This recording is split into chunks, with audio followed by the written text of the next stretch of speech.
Hello, everyone. Thanks for tuning in once again to Queen Ahmadiyyah TV, More Than Meets the Third Eye. So please be sure to get those likes up, okay? Please be sure to get those likes up. Now let's get ready to get into it. So today we're going to be talking about soul retrieval. Yesterday we mostly talked about, or I talked about soul loss. All right? So we're going to be talking about soul retrieval. Let me change my name on here really quick.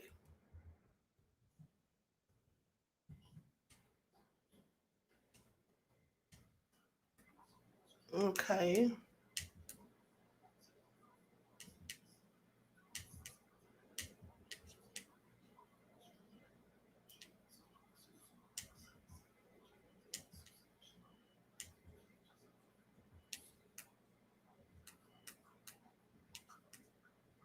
Okay, so now while I'm doing this, just so you know, I'm also downloading some things. Okay, so I'm going to share my screen so we can see this PowerPoint. Eileen says, I'm so glad I made it, Queen. All right, so with that all being said, Terry Hinton said that live yesterday was very beneficial. Well, thank you. Okay, so now there's another video premiered at 4 o'clock again today. That was for everyone. All right, that's a replay. With that all being said, I'm going to be preoccupied because I'm actually downloading and uploading videos that I'm going to show you all some clips at the same time as I'm doing this. So everyone, please hold on just a moment.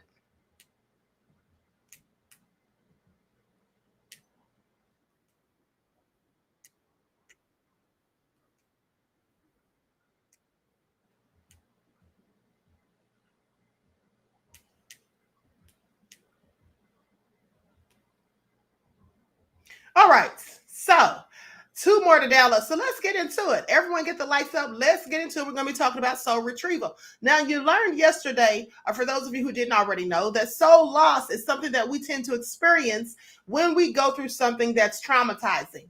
Okay, someone being sexually assaulted, someone being having a near-death experience, someone going through a serious breakup, a divorce, or the loss of a loved one. Those are the types of things that cause us to experience soul loss. It feels like a part of us is shattered. Okay, so today we'll talk about how to get those broken pieces back and pick up the pieces of our lives. So let's get ready to get into it. Likes up, everyone, please. Like and share. Or you can't share, but just please like. Okay, I'm going to share my screen. Here we go.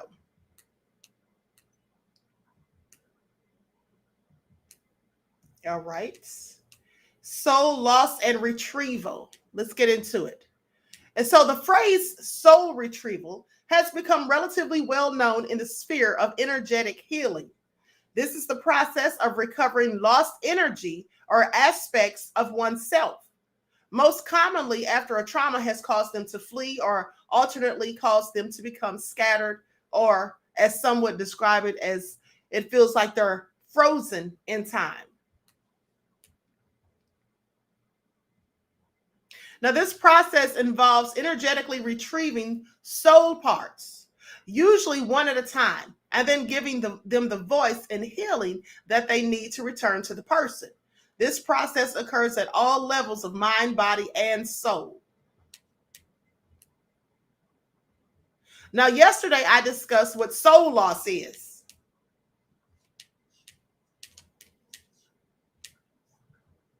Hold on, beloveds.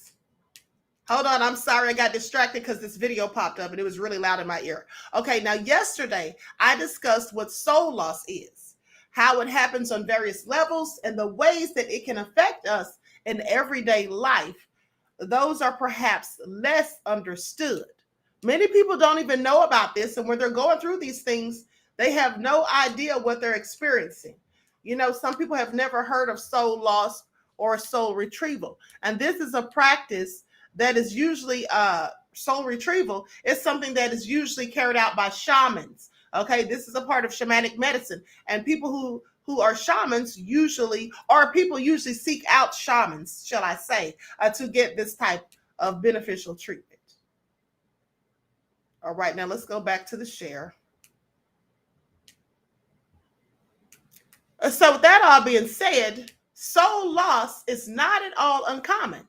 It happens to us all the time. Now, from the healing tradition of Rismo comes the phrase susto. This is one of the main airs or emotional winds. Like they talk about the winds of change. Okay, one of the emotional winds that are identified and treated with personalized ritual healing and herbal bathing techniques. Now, susto literally means shock. It refers to the moments we experience in life that startle us, literally out of our skins, and create a loss of soul. These instances can be both very serious and more benign. The most common form of soul loss or susto is trauma. Now, during a traumatic event like an accident, when one is physically hurt, or a violent attack, a sexual violation, a sudden loss, and other moments of terror and devastation, the most vulnerable and essential part of us, which we call soul, leaves the body for its own preservation. Now, some people have a deep knowing that something is missing from their lives, but find it hard to wrap words around these feelings. They often have a sense that there is more to life, and they struggle to shake the tremble or the rumble of fear, sadness, and feelings of isolation. They try to get that out of their system, and sometimes they can't. Sometimes they try to cover these things up, like I told you before, with drugs and alcohol or just being promiscuous. Okay? Now, it creates a longing and a search for something that is missing.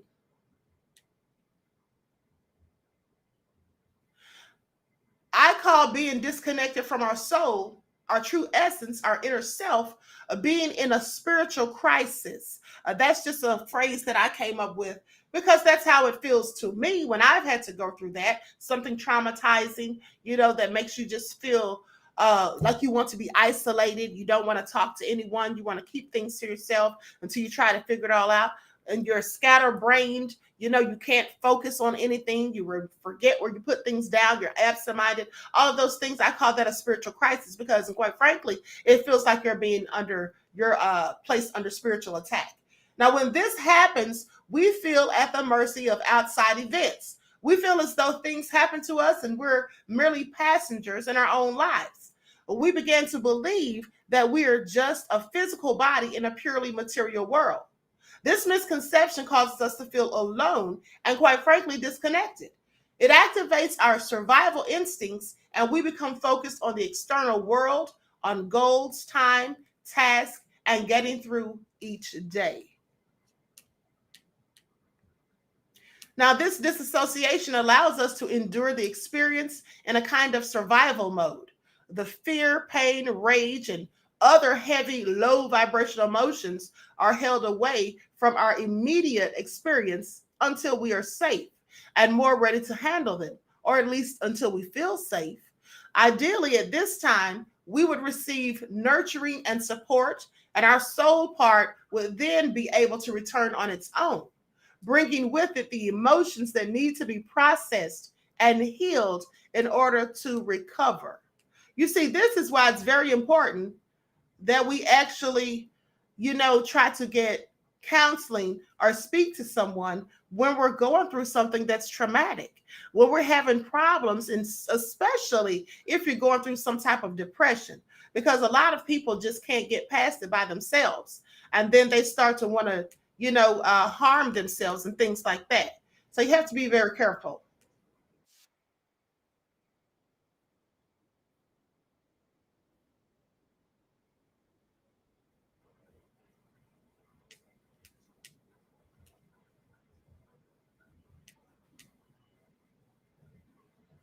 Okay. I was downloading the last video. All right. Now, however, in many instances, this is not what happens. Okay, I had to turn that down. Now, in many instances, this is not what happens. You see, the pressure pace of life and the values of American culture, which idolize the notion of picking yourself up and just simply dusting yourself off. I mean, they make it sound so easy, but we already know that it's not always easy. You have obstacles to overcome. You have to, figure it all out. You have a myriad of things going through your mind, self-doubt, worry, stress, and all of these things just add to your frustration. And so it's so easy all the time. It's just getting up and just getting right back started and just moving on. Encourages us to skip the tender work of acknowledging trauma and reconciling its emotional consequences. Now, we often prioritize the outside aspects, tending to the physical hurt and the life disruption, or just leaving the inner devastation to fester. That's what we often do. And we may be able to go on almost as normal, but if the trauma was significant or if it was endured over time, such that the soul loss was ongoing and has become a familiar state, then it is not all of us that moves forward, just a portion of ourselves. Now, in a sense, it's as though we become frozen in time, like we're just stuck in a rut, stagnant, can't move, can't, go forward, right? With a significant part of our energy and mind still living in that difficult moment or period. You ever get in a relationship with someone who's had a traumatic experience in the prior relationship, either because their heart was broken, someone cheated, or maybe they were in an abusive relationship. They just had a bunch of things, but they bring that baggage with them into the next relationship, and then they're looking at you crazy or with the whole side eye because they're expecting you to do or treat them the same way that the previous person did in the last relationship. They can't get out of it. It feels like they're just stuck right there, and they carry these things on, and that's just to their own detriment. Because everybody's the same. Everybody deserves a chance and should not have what someone else did projected upon them. But it's very hard, when people are just unable to shake that energy. Now, while that part of us is held there, we cannot easily access the full pain of our trauma.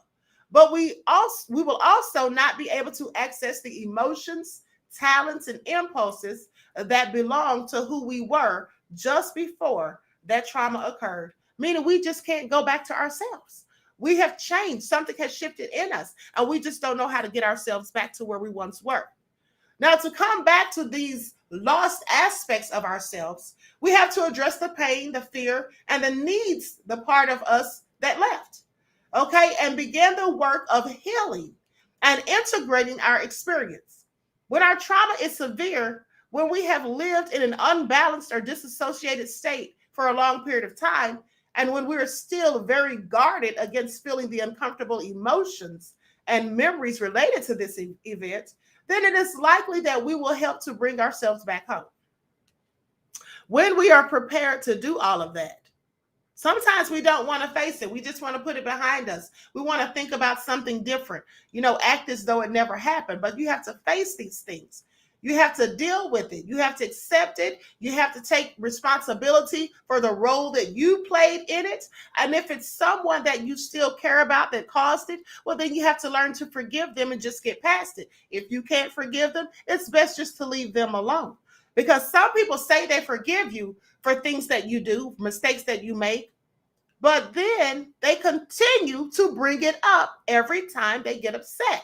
And that's just a whole lot of, negative energy. No one wants to go through that. And it's not good for their mental at the same time. Now, soul loss can also happen in smaller ways. There are many moments when we become startled, overwhelmed, intensely emotional, or emotionally fatigued that can result in soul loss. The deep and elusive part of ourselves called soul crashes experience. Okay, soul craves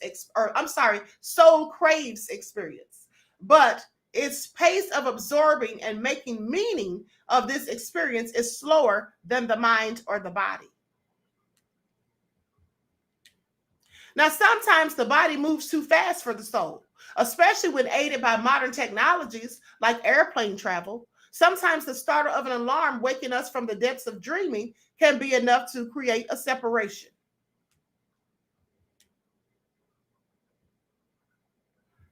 Now, the ongoing mental and emotional demands of pace of work can disconnect us from our deeper selves, particularly when working is a means to an end and not one's soul work. when you're not doing what you really want to do out of life, when it's not the goal that you set for yourself, when it's not your dream career, when you're just going to a job and just every day is mundane, you don't want to be there, you're stressed out, and it's not what you want, well, that can be taxing on your emotional well-being and your mental health. It can also start to kill your spirit and bring you down. So now, when work requires an aspect of desensitization to an environment of crisis, toxicity, or danger, vicarious trauma and compassion fatigue can create a sustained condition of soul loss. For example, often the somatic symptoms are included. Now, the main problem with living in a state of soul loss, even on the less severe side of the spectrum, is that it means that we are not working with our full capacity and attention. It is an unsafe state in which to move because you're not fully focused. Every day we make many simple decisions that can have traumatic or dramatic effects on our lives and our safety, from driving a car to choosing a mate, from noticing or not noticing changes in our health and the needs of our bodies and our psyches as well, to navigating a changing world and giving our children the love and guidance they deserve.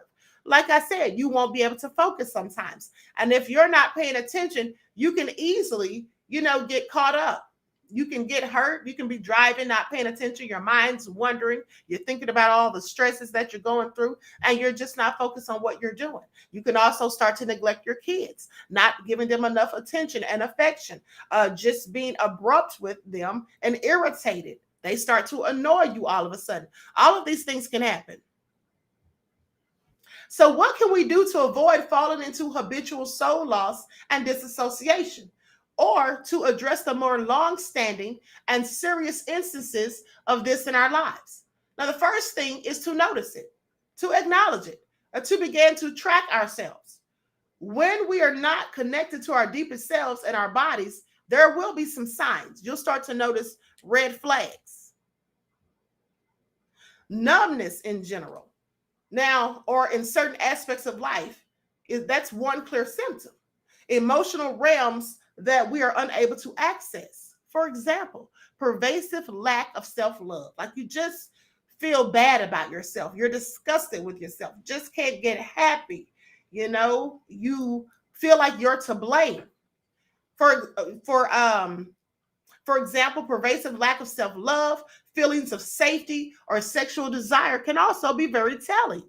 Areas in life where we try but just feel blocked from creating what we intend. You feel the inability to manifest things, to meditate. You can't say your positive affirmations. You just don't feel up to it, right? And you don't want to be fake with yourself because you're so low vibrational. You can't just get your vibration to go any higher. And even though you're trying to meditate, trying to speak positively about yourself, you just can't seem to do it. Okay?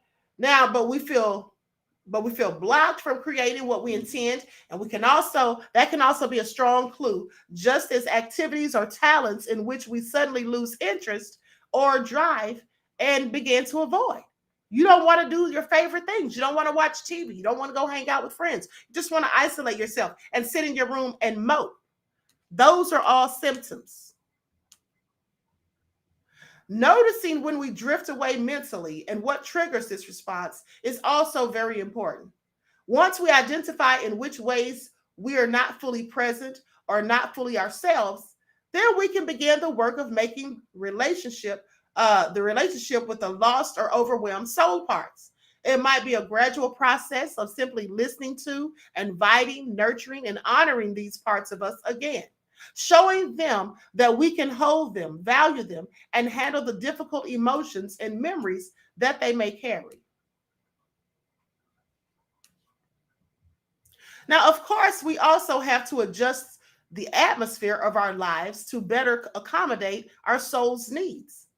It is hard work, but the rewards are satisfying and critical to our ability to grow and thrive and to do better. And you remember, there's always room for improvement.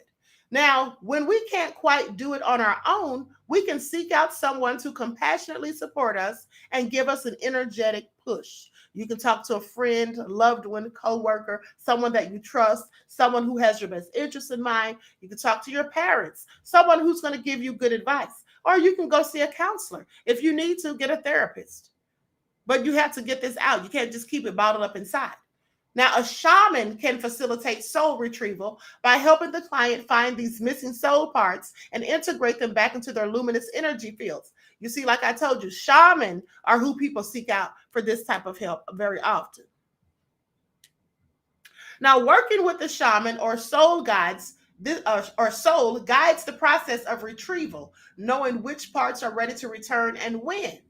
A soul part will only return to the person when they know the healing they need is going to or can occur. For example, a client may know that they have had soul loss from a relationship breakup. They may sense that they have lost a part of themselves and want to reclaim this part. Whilst we might be able to find and talk to this soul part, the soul part itself might not want to return until the person loves themselves more or is actually in a safe place. Now, the client needs to take the soul's learning from the soul loss and integrate it into their lives to ensure the repeating trauma pattern is solved. Therefore, soul retrieval must involve integration work. Often, one agreement is needed between the soul and the soul part of it to return. Do you all remember a live that I did months ago called Rewriting Your Contract with Your Spirits? If you all remember that, that kind of pertains to this, because it's almost like you have to make an arrangement, make an agreement with your own soul that you're going to do the work that needs to be done to get yourself back to where you once were. The heart needs to be ready to receive this part back with love and acceptance, providing the healing and validation that was not available when it left. What does soul retrieval feel like? Clients who have a soul part returned to them experience this on a physical, energetic, and a soul level. Now they know and feel that piece of them has returned. Many clients have experienced huge shifts in their world after soul retrievals. The part that has returned brings back its own energy and divine gifts. Some clients may feel more able to play and have fun. Artistic talents have returned. They no longer repeat destructive patterns. They feel more grounded and connected. They feel safe and loved. They have more energy, and things begin to fall into place. Remember, I told you all days ago that you have to call back your energy too. That's something else you have to do when you're practicing soul retrieval. Your energy has gone to numerous places. Remember, energy is contagious. There's people that you've encountered that have picked up your energy. Some have drained you from your energy, these psyche vampires. There's people that have put negative energy upon you because you were in close proximity to them or you dealt with their negative BS. So you want to get rid of the negative energy by saging yourself, raising your vibrations through meditation, positive affirmations, manifestations, visualizations, right? Picturing happy times, saying high vibrational positive words, electromagnetic frequencies that you're sending out, right? That's what you want to do. And in these times, we're all losing. And these times, I mean, like right now in 2023, with the things that are going on, we're all losing so much soul, and we need to get these pieces back to live in a state of wholeness and with connection to our divine selves. They bring back the energy and clarity we need to free ourselves from the past so we can consciously create a new future. Now, soul retrieval is just one of the many ways in which shamanic healing can help clients. The combination of ancient shamanic healing, energy healing, and modern counseling provides a magical foundation for transformation. Where do you feel stagnant or blocked from creating what you want in life? What interests, talents, or long-held dreams have you recently abandoned, just given up? What part of yourself do you miss? These are questions you should ask yourself. No matter where you may find yourself at the beginning or near the end of working through an issue, the most important factor is all healing work is you. All healing work is you. Like I told you, you have to do the work yourself. No one else can do it for you. Someone can guide you and they can give you the tools and the information you need to begin the healing journey, to start improving yourself. But the initial work is up to you. Now, you have to be willing to do the work that is necessary to participate in your own healing. You will have to be willing to look at yourself with new eyes, from a new perspective, and as an embodiment of completion and wholeness, while knowing that willingness is the impetuous for great change and will always begin with the heart. And remember, you can't change anything about yourself until you change your mind, until you start changing your patterns of thought. The most important factor in personal healing, soul retrieval, is not a quick fix. If the person has done a lot of personal work, the soul retrieval might be the end of the work. If not, well, the soul retrieval could actually be the beginning of the work. And that's a quote by Sandra Ingerman. Now, with that all being said, I hope you all are getting something out of this, because like I said, when you're going through traumatic experiences in life and you hear people say all the time, well, you got to pick up the pieces. Well, that's where they get all that from. You have to pick up the pieces, because in the ancient times when they talked about soul loss and soul retrieval and these native cultures, right, with the shamans, they would tell people that they have shattered parts of themselves like a broken mirror. Okay. And you have to pick up the pieces and start all over again. It's kind of like a jigsaw puzzle, right? And so now I'm going to show you all a couple of video clips. Everyone, please get the likes up. Thank you in advance. Now, all of these people that I'm going to show you are going to be talking about soul loss and soul retrieval. Okay, so like I said yesterday, some of them may say the same things that I've said. Some of them may say some different things. Retrieval is a very powerful shamanic practice used for healing trauma. So the basic concept is, when we experience trauma, there's a part of our energy that fragments off from the rest of us, and it creates this container for the pain that's occurring during this trauma. Shamans call this soul loss. Psychology calls it dissociation. And we're not conscious of that fragmented soul part. It wanders the earth plane and really acts out as its own entity. That soul part is trapped in kind of like a trauma bubble, and it's sitting there repeating that scene over and over and over again, like it's running on a loop. And the act of soul retrieval is going out and seeking these soul parts, helping it bring the trauma to resolution, and bringing that energy back home to the consciousness it belongs to.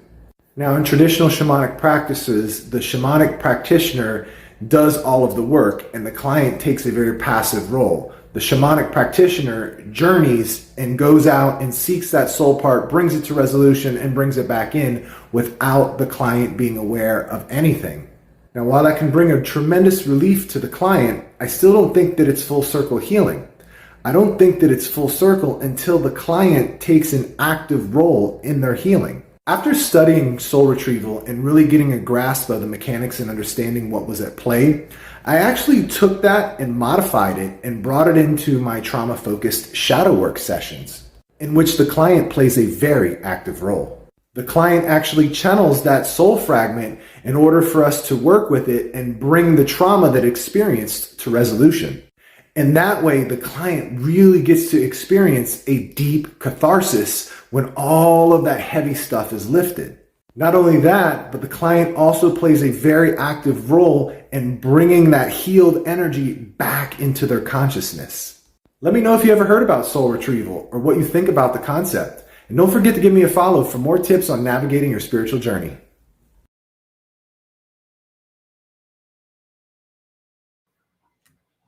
Okay, so with that all being said, I'm going to start I'm going to start a channel on Spiritual TikTok, just so you all know.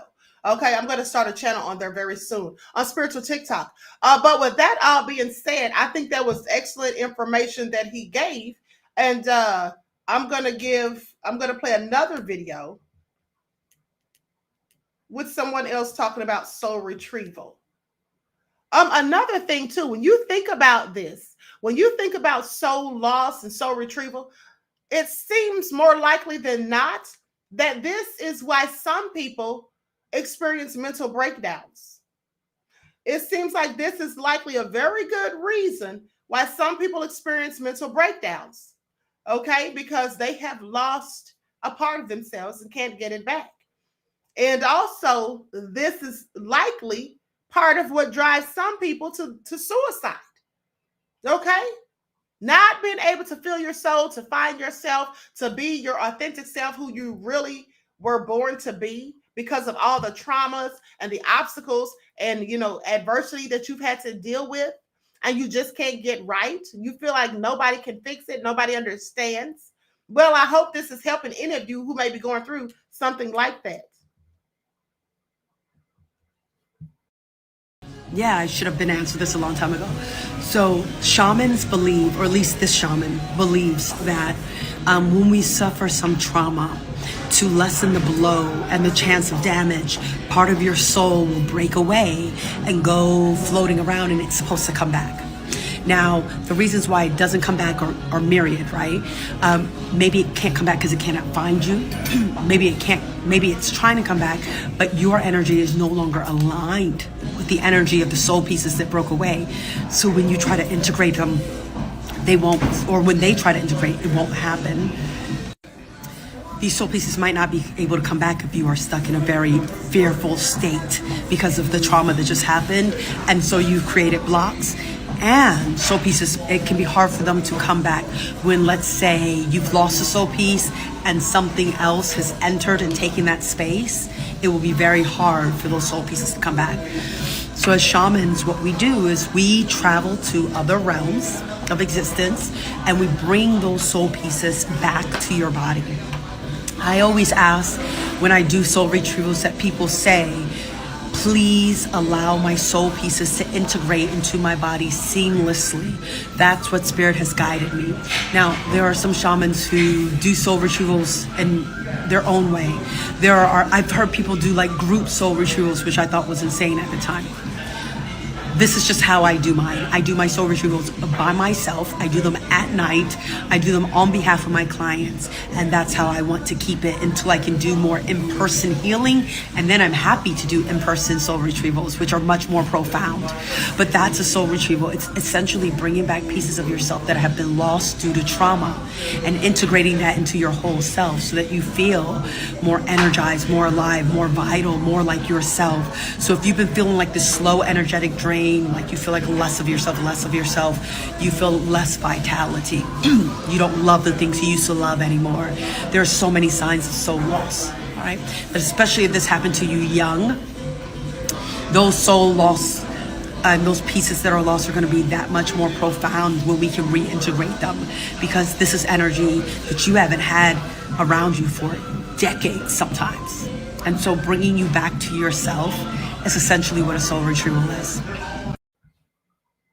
Okay, now quite frankly, some of you need to leave that energy, okay? Some of you had negative energy, bad energy, low vibrational energy, okay, nefarious energy. You don't want to bring that back, okay? Leave that energy where it lays, all right? Pay attention.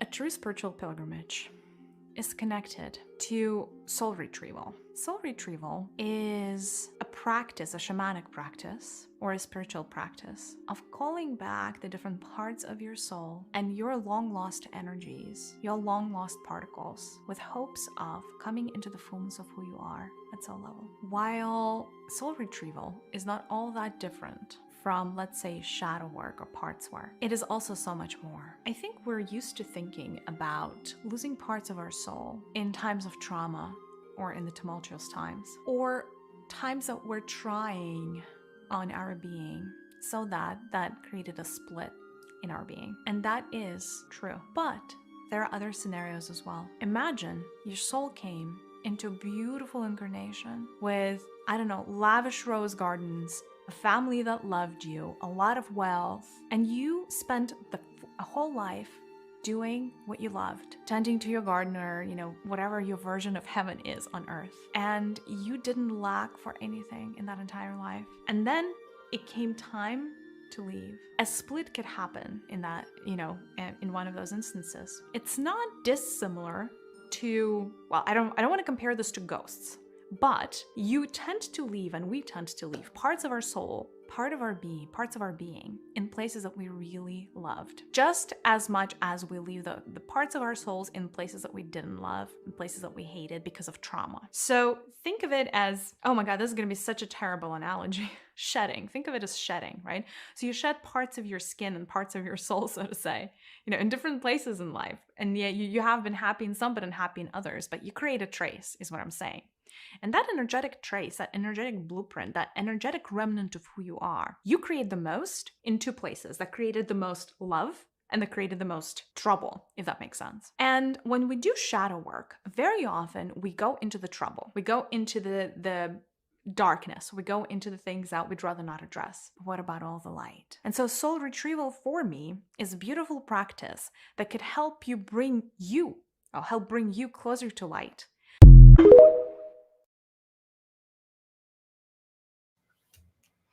Okay, so with that all being said, I hope you all got something out of this. Now, she mentioned shadow work, and that's important because we're going to be talking about shadow work this Friday. Okay, that's what the lesson is going to be about Friday. We're going to be talking about shadow work. And with that all being said, also tomorrow, which is Thursday, I'm going to be uploading something for you all. It may be a guided meditation or a motivational video, but I'll be uploading something tomorrow. And then on Friday, we're going to talk about shadow work. Okay, and don't forget that Friday is also Trivia Fridays, and the questions are going to pertain to all of these lives that we have done this week. It may even be a question from the upload for tomorrow, from your motivational or guided meditation that I'm going to do. So it'll be from everything that we've covered all week. So pay attention. All right. That's going to be Friday. And I'm going to try to do that at 1:30 or 2. Okay, so with that all being said, make sure you're going over your lessons and make sure you're implementing these things into your lives. These things are really beneficial in helping you, to overcome obstacles that you've had to deal with and to think things through and get some clarity on different situations, and also to help you, get past things that seem to have followed you through the years. Old things that you've gone through, but you just can't get rid of it. And also it can help you get rid of bad habits. Okay. And replace them with good habits and doing things positively more so than negative. Don't forget today at 4, there's another video coming on this channel. It's going to premiere at 4 o'clock, and it's about metacognition. For those of you who remember, this is a repeat. I talked about this, I think, back in January, but metacognition is basically thinking about the way that you think. Now, if you don't ever think about the way you think, then you likely may be a person who blurts things out of your mouth that are hurtful to others when you get mad or you raise your voice and all those things, because our thoughts, sometimes if we don't think before we speak, we just blurt out and say whatever. So you really need to be thinking about your thinking and asking yourself, well, why do I always do this? Or why do I sometimes say this? Because you need to think about your thinking. The only way we can change our lives and change ourselves are to change our minds. And when you change your mind, you have to start thinking about the way you think. So it's about metacognition. So make sure you tune in and see that if you have not seen it before. And if you have forgotten what I talked about and covered, it's a very thorough PowerPoint. So if you have forgotten about what I discussed on that, please be sure to watch it. Okay, so with that all being said, I wish you all love, peace, and prosperity. My chat is frozen, so I can't see you all's comments. I'm sorry, the chat is completely frozen. With that all being said, hold on. Let me see something real quick.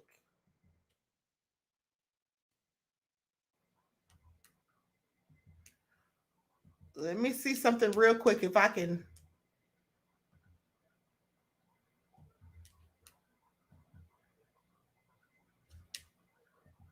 Okay, see if I can.